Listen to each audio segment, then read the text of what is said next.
बनना हो तो बाज बनना, लेकिन कभी तोता मत बनना। तोता बोलता तो बहुत है, लेकिन ज्यादा ऊंचाई तक उड़ नहीं सकता। बाज बोलता बहुत कम है, लेकिन सबसे ऊंचाई पर उड़ता है और बाकी पंछियों का राजा होता है एक बाज। आज मैं आपको 5 ऐसे पॉइंट्स बताऊंगा जो कि हर इंसान को बाज से सीखना चाहिए और लाइफ की बहुत बड़ी लर्निंग है इन 5 पॉइंट्स में। पहला लेसन, ईगल फ्लाई अलोन। बाज अकेले उड़ता है और बाकी पंछियों के मुकाबले सबसे ऊंचाई पर उड़ता है। बाज अकेले उड़ेगा, लेकिन कभी भी चिड़िया और छोटे पंछियों के साथ नहीं उड़ेगा।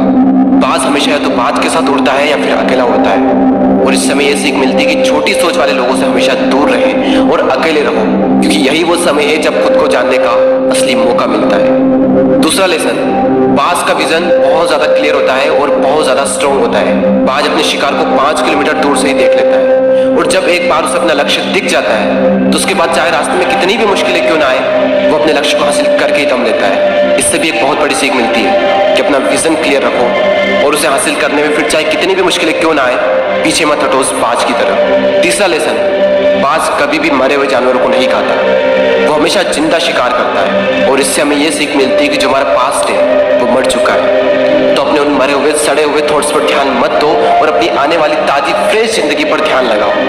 अपने पास्ट की पुरानी यादें जो तुम्हें तंग करती है उन्हें वहीं रहने दो जहां पर उसकी जगह है, और तुम्हारे पास्ट की जगह है तुम्हारे पास्ट में, उसे वर्तमान में जगह मत दो।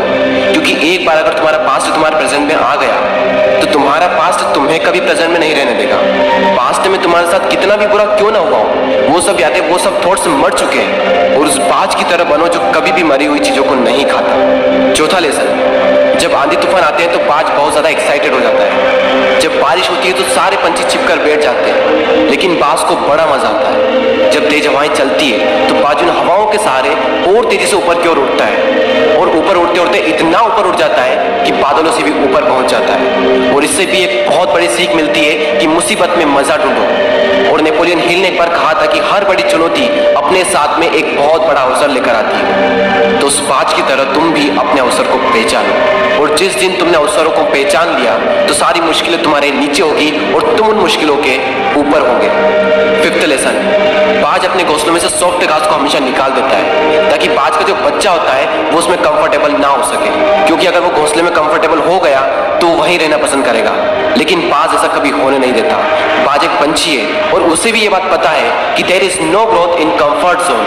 लेकिन हम तो इंसान है ना, और इंसान होने के बावजूद भी कई सारे लोग इस बात को समझते ही नहीं। आप जितना ज्यादा कंफर्ट जोन में रहोगे, आपकी लाइफ आने वाले टाइम में उतनी ही ज्यादा अनकंफर्टेबल हो जाएगी।